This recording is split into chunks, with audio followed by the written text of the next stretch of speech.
ये बात आप जरूर स्वीकार करें कि सोते समय आपको बहुत सावधान रहना है। और प्रायः गलती सोते समय करते हैं उपासक की, कोई प्रपंच की बात याद करते हुए या मोबाइल देखते हुए या कोई गंदी चेष्टाओं का चिन्ह, आपकी रात बेकार चली जाएगी। अगर गंदी चेष्टा हो गई तो सुबह भी बेकार हो जाएगी, दिन भी बेकार हो जाएगा, निरुत्साहित हो जाओगे। सोते समय आपको समय नहीं देना व्यर्थ चिंतन का। उसी समय विषय चिंतन होता है, उसी समय विषय भोग की आकांक्षा जागृत होती, उसी समय विषय देखने की इच्छा होती। मोबाइल है तो जिस समय आप अपनी शैया पर जाएं स्विच ऑफ कर दें। उसमें मैसेज घंटी आने का कोई भी रास्ता मत रखें। मान लीजिए आप उपासक हैं भगवत प्राप्ति के, 30-35 वर्ष ये नहीं था तो सब मर नहीं गए थे। और बोले इमरजेंसी, जब इसकी 30-35 वर्ष से पहले इसकी कोई रचना नहीं थी, मुझे लगता है, क्योंकि 30-35 वर्ष में ही इसका विस्तार देखा है। नहीं तो कभी किसी के पास मोबाइल नहीं। कोई बड़े अधिकारी तो इतना बड़ा वो, इतना बड़ा वाला वो ऐसे रखते थे, नहीं तो मोबाइल तो हमें लगता है 30-35 वर्ष। तो फिर इमरजेंसी कैसे चलती थी? कैसे चलती थी इमरजेंसी? और आप ब्रह्मा हो क्या कि इमरजेंसी संभाल लोगे? स्विच ऑफ करो। जो सब इमरजेंसी संभालने के लिए तैयार, रात दिन न सोता है, वो हर समय जागृत रहता है, वो हमारा आराध्य देव है। स्विच ऑफ करो, चिंतन लगाओ श्री जी का। ये जो रात्रि के शयन के समय मोबाइल में इधर उधर दृश्य देखने हैं, अपने सर्वनाश का बीज बोना है। मान लो, हमारी प्रार्थना मान लो, ये उस समय मन आपको परेशान करेगा जब कमरे की सिटकिनी अंदर से बंद होगी। सबसे प्रार्थना है रात्रि के शयन के समय। तो बोले फिर ठीक है 10 बजे तक देख लेंगे मोबाइल, इसके बाद शयन के समय भजन कर लेंगे। होगा ही नहीं। क्या तुम देखना चाहते हो? प्रिया प्रीतम के सिवा और कुछ क्या देखना चाहते हो? वो तो सुभग सुंदरी सहज सिंगार, सहज शोभा सर्वांग प्रति सहज रूप वृषभानुनंदिनी। हमारी स्वामिनी जी की सुंदरता छुपाने के लिए आभूषण पहनाए जाते हैं, औरों को तो आभूषण सुंदरता बढ़ाने के लिए। यहां छवि के छिपाए को ऐसे के दास होके क्या देखोगे मोबाइल में? क्या देखना चाहते हो? वासना की क्रीड़ा, और तुम उस क्रीड़ा को देखना चाहते हो? परमार्थ के पथिक हो। देखना है तो प्रभु को देखने की वृत्ति रखो, अन्यथा मूंद लो आंखें। प्यारे, महान फल प्राप्त करोगे। सबसे प्रार्थना है एकांत में मोबाइल रूपी दुश्मन से बचो। क्योंकि जब आप गंदी बात कहीं देखोगे तो आपके अंदर वैसे ही चिंतन बनेगा, वो ऐसे ही लगेगा मैं भी ऐसा करूं, मैं भी ऐसा भोगूं, मैं भी ऐसा देखूं। मान लीजिए आप, जब हमारे शास्त्र कहते कि पशु पक्षियों के मैथुन को भी नहीं देखना है, अगर ऐसा एक बार दृष्टि पड़े तो मानसिक प्रणाम करके दोबारा दृष्टि ना देना। और आप मोबाइल में ऐसी चेष्टाएं देखोगे, कैसे आप भगवत भजन करोगे? कैसे भगवत प्राप्ति का उद्देश्य रख पाओगे? ये कलयुग की बहुत महीन चाल है कि उसके बिना काम नहीं चलेगा और हम तुम्हें काम से युक्त कर देंगे। इसके बिना काम चलेगा नहीं, तुमको रखना पड़ेगा। और जब तुम इसे रखोगे तो हम काम अपना कर लेंगे। कलयुग ने कहा हम अपनी व्यवस्था बना लेंगे। यहां कह रहे जब आप नींद में जा रहे हैं तो बिल्कुल मानो मृत्यु शैया पे जा रहे हैं। आपको उस समय नाम जप में बहुत ध्यान देना है, कहीं मन बहक ना जाए। तो क्या होगा, 5-6 घंटे जो आप लेटोगे ना, वो भी भजन हो जाएगा। हमारा जो सततम योमाम स्मरति नित्यशा है ना, ये पूरा हो जाएगा। नहीं, उस समय हम सो जाएंगे तो हमारा 6 घंटे का वियोग हो गया, 6 घंटे भजन रुक जाएगा। और ये 100% पक्की बात अनुभव की कहते हैं, यदि सोते हुए भजन करोगे तो जगते। कई बार तो पकड़ा है कि अगर आधे पद में बेशुद्ध हो गए तो वो पद पूरा जगते ही शुरू हो गया है। मतलब बीच में स्थिति भागवती की रही। जैसे बेहोश करते समय हमने कहा था जब ऑपरेशन के हमें बता देना, तो उनका बाबा अब इंजेक्शन लगाने वाले हैं तो वो 1 मिनट हमें केवल दीजिए, अपनी चित्तवृत्ति। तो जब होश आया तो वही पहले चिंतन चल रहा था, वही चिंतन। जैसे सोने के समय बेहोश हुए तो जगने के समय वही चिंतन, ऐसे ही इंजेक्शन से जब बेहोश हुए और जब होश आया तो वही चिंतन चल। बहुत बड़ा चमत्कार अभ्यास का है। नींद खुले तब से लेकर गाढ़ नींद आने तक स्मरण में कभी रुकना नहीं। और आपको एक छूट दे रहे हैं। कभी कभी क्या होता है कि एक मंत्र में, एक नाम में जैसे बहुत देर अभ्यास करते हैं तो मन उबने लगता है। इसका स्वभाव है, ये अनुभव की बातें कहते हैं। इसका स्वभाव है नवम नवम, नहीं तो ये मतलब, तो इसको हम लोगों ने कैसे फंसाया है। जैसे गुरु मंत्र जप रहे हैं, अब 2-3 घंटे लगातार गुरु मंत्र जप, अब इसको उबन बढ़ी, अब ये छोड़ रहा है, बीच बीच में पता चलता है छोड़ना चाहता है, छोड़ रहा है, तुरंत इसको नाम में फंसाया। अब थोड़ी देर नाम में चला, फिर उब रहा है, बहुत विचित्र है ये, अब उसको फंसा दिया। उस पीछे की बात अभ्यास के समय, नमामि शमीशान निर्वाण रूपम विभुम व्यापकम ब्रह्मवेद स्वरूपम। चिंतन, पदगान कर रहे, ये भगवान शिव पदगान कर रहे हैं, और उसका चिंतन, निर्वाण रूपम विभुम व्यापकम ब्रह्मवेद स्वरूपम। अब अपने यहां अवसर है, सुंदर सुंदर कोई पद गुरु मंत्र जब करते हुए मन जब उमने लगे, राधा वल्लभ श्री हरिवंश, राधा वल्लभ श्री हरिवंश, राधा वल्लभ श्री हरिवंश, इसमें भी उमने लगे, शुरू कर, जोई जोई प्यारो करे सोई मोही भावे, भावे मोही जोई, इसमें भी उगने लगे। सुधा निधि का कोई एक लाइन ले लो, ब्रह्मेश्वरादि सुदुरूह पदारविंद श्रीमत् पराग परमाद्भुत वैभव, ब्रह्मेश्वरादि सुदुरूह छोड़ना नहीं है, तू भाग में नवम नवम दे रहा हूं, नवम नवम। इसको फंसाने के लिए आपके पास अस्त्र हो, जैसे यहां चाकू, यहां पिस्तौल, तलवार, ये वो सब बिल्कुल वीर सजा रहता है, ऐसे ही अपने लोग सजे रहते। छोटा राधा, अब एकदम चिपक गया आके तो कैसे मारे, तो छोटी चाकू है ना वैसे, राधा राधा राधा, थोड़ा दूरी राधा वल्लभ श्री हरिवंश, थोड़ा और दूरी गुरु मंत्र, बड़े बड़े अस्त्र अपने पास रख ले, बहुत भाग रहा है तो फंसा दिया। प्रथम यथावति प्रणव श्री, अब लग पूरा पदगा, पूरा पदगा उसमें लग, प्रथम यथामति प्रणव। भोजन पाते समय ऐसा अभ्यास किया है, 1 घंटा के पहले भोजन नहीं होता, चाहे 2 रोटी पाना हो, समय लगता है भोजन, आराम, एक एक नाम, एक एक, कुछ भी हल्ला मचाओ, कोई फर्क नहीं पड़ेगा, अपना चलेगा। अभ्यास स्नान के समय, भोजन के समय, किसी क्रिया के करते समय, किसी से बात करते समय, सोते समय, ये विशेष स्थान जहां में सावधान रहना है। यहां भजन छूटता है, ध्यान देना, यही भजन छूटता है। चलते समय, क्रियावान होते समय, प्रसाद पाते समय, या किसी से बतराते समय, ये सब भजन के छूटने के स्थान है, और यही पकड़ना है भजन को।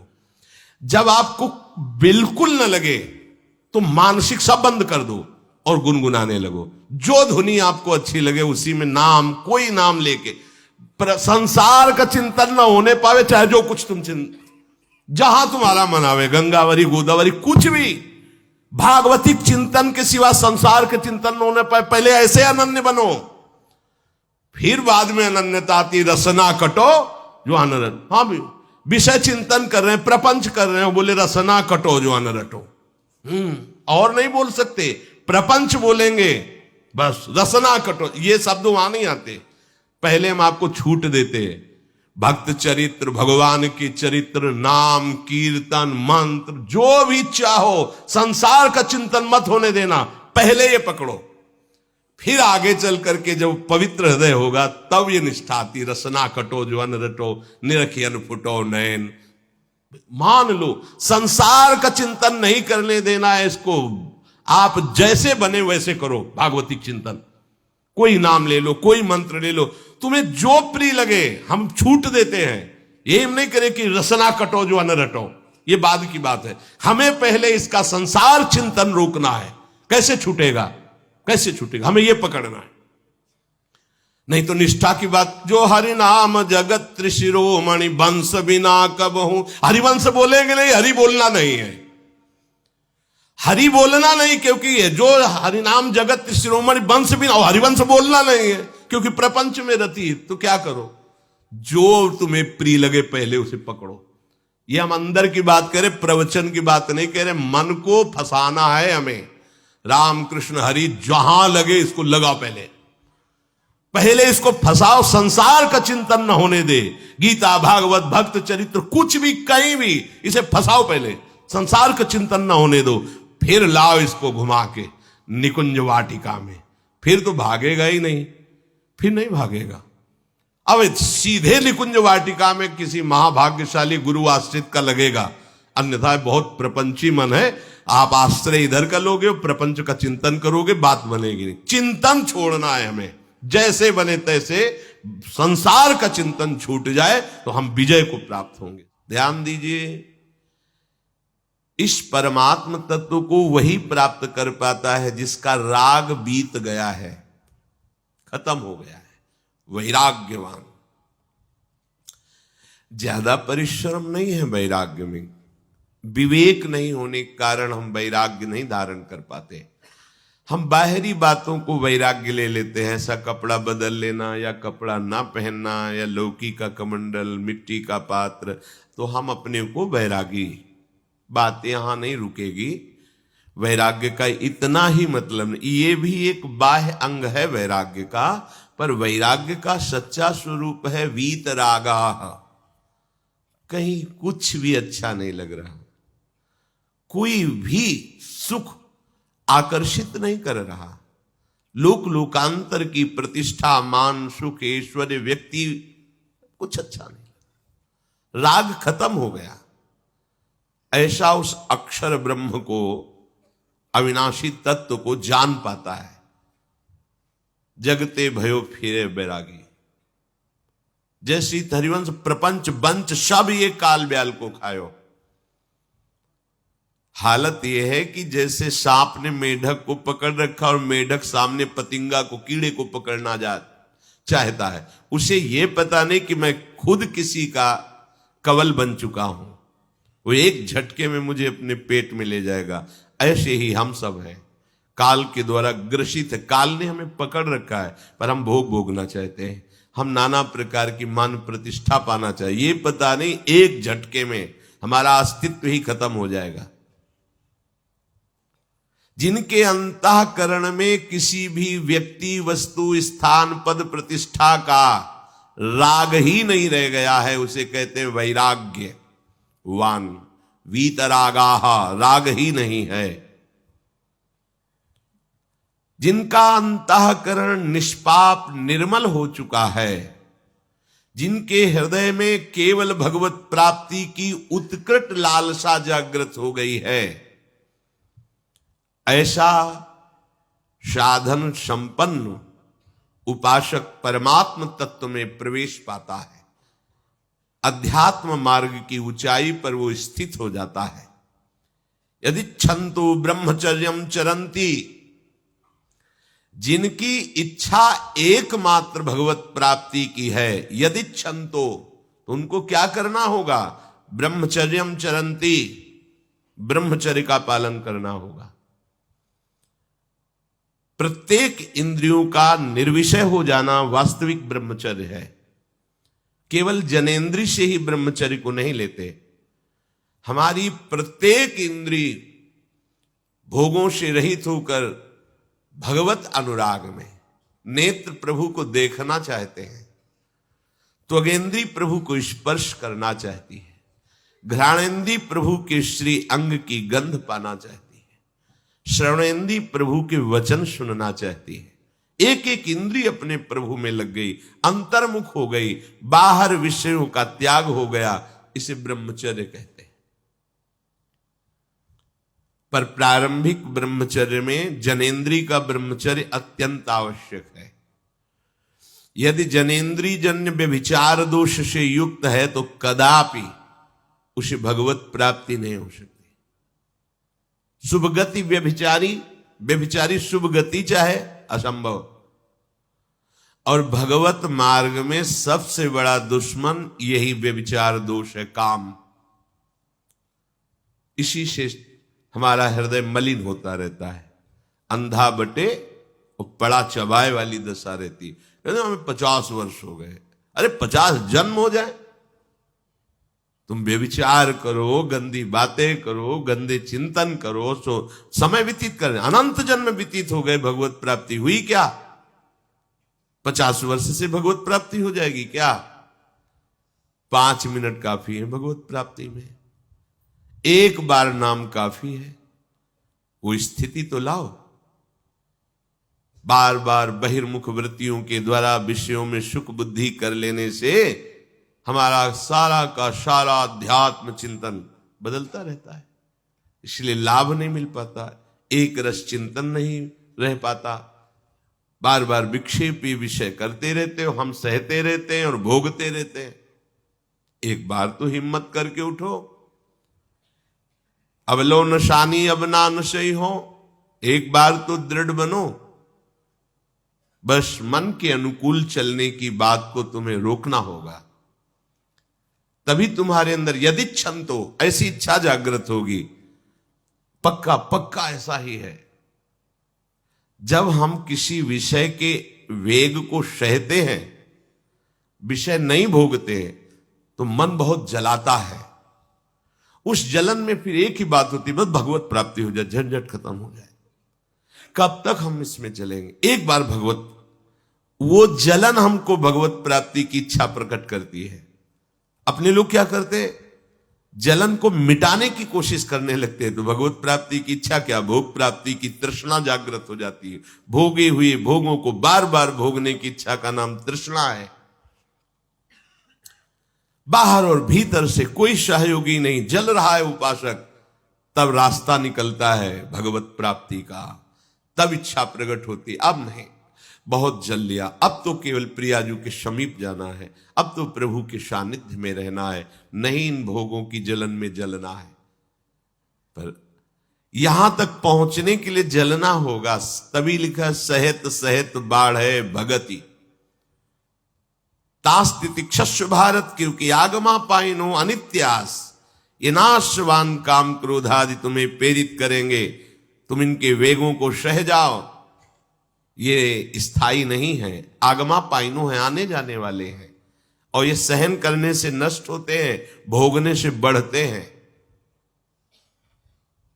यदि क्षंतो, अगर भगवत प्राप्ति की इच्छा है तो ब्रह्मचर्यम चरंती, ब्रह्मचर्य का पालन करना ही होगा, इसमें कोई गुंजाइश नहीं, क्योंकि आप चल ही नहीं सकते।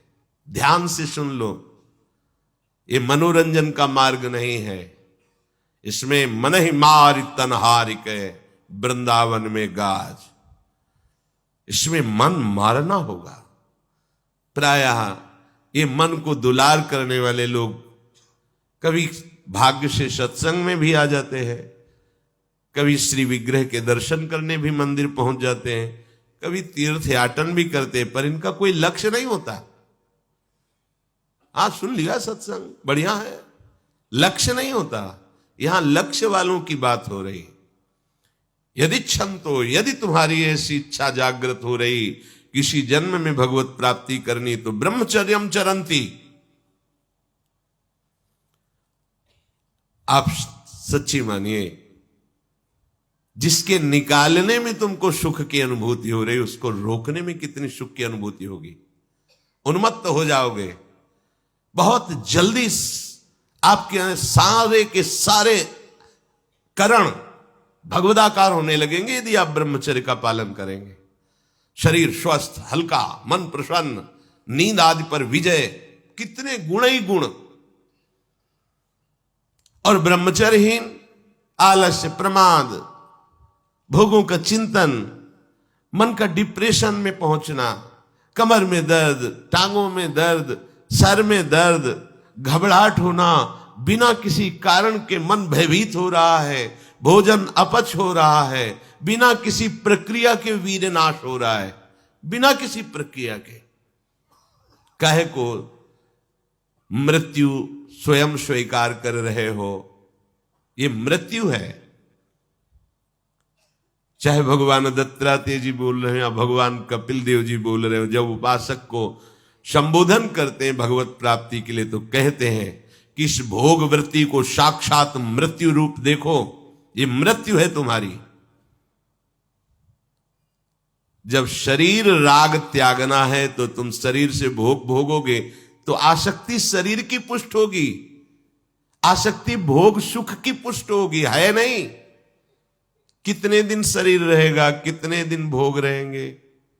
विचारवान बनो, ब्रह्मचर्यम चरंती, ब्रह्मचर्य का पालन करो।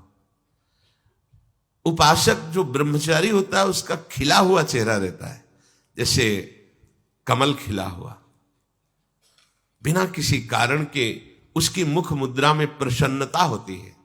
जो ब्रह्मचर्यहीन होता है बुझा हुआ चेहरा होता है, तेजहीन, बिना किसी कारण के वो शोकग्रस्त लगता है। बैठा है, आपको लग रहा है शांत है, लेकिन आप चेहरे को देखो, वो एक शोकग्रस्त है, कुम्हलाया हुआ चेहरा, अशांत चेहरा। मुख प्रसन्न, तन तेज विराजा, यह है ब्रह्मचर्यम चरंती, भगवत आराधन संपन्न उपासक का। जैसे आग में पैर रखते हुए कोई चले तो कैसे चलेगा, ऐसे ही ब्रह्मचारी की पहचान है। इतनी स्फूर्ति उसके अंदर होती, जैसे आग में चलने वाला पूरा पैर नहीं रख पाएगा, अगला कदम रख देगा क्योंकि ताप लग रहा है, ऐसे उसकी स्फूर्ति होती पैरों में। उसकी आंखें एकाग्र रहती है, चंचलता इधर उधर या बार बार झपकना ये विषयी पुरुष का लक्षण है। बार बार पलक झपकना ये विषयी पुरुष का लक्षण है। इधर उधर ताक झांक, चंचलता, ऐसा बैठे तिनका तोड़ रहा है, पैर हिला, ये सब विषयी पुरुष के लक्षण है। ये तो बिल्कुल साधारण स्पष्ट दिखाई देता है आदमी विषयी है या ब्रह्मचारी, एक सेकंड में लक्षण होते हैं। आपको जब भगवत मार्ग का अवसर मिला है तो गृहस्थ हो, संतान हो गई, ब्रह्मचर्य से रहो। नहीं चाहिए संतान तो भ्रूण हत्या, गर्भ हत्या जैसे महापाप करने की क्या जरूरत है।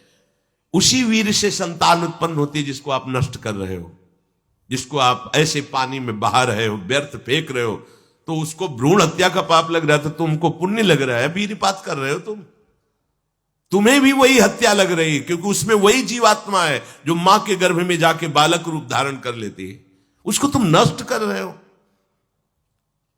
पर बुद्धि भ्रष्ट हो गई है, समझ में नहीं आता, व्यर्थ में वीरपात करते हो, व्यर्थ में। तुम्हारा भजन बनेगा, तुम अध्यात्म के योगी बनोगे, मजाक है अध्यात्म का मार्ग। होश में हो जाओ, ये मन के दुलार को बंद करो। जब तक इच्छा ही नहीं भगवत प्राप्ति की तो फिर तुम कैसे भगवत प्राप्ति कर पाओगे। भगवत प्राप्ति की इच्छा कैसे होगी जब तुम्हारी इस तरह से निंदनीय वृत्तियां हैं। इंद्रियों को दुलार कर रहे हो, मन को दुलार कर रहे हो, भगवत प्राप्ति चाहते हो, आचरण नीच और चाहते हो उच्च पदवी। सावधान हो जाओ।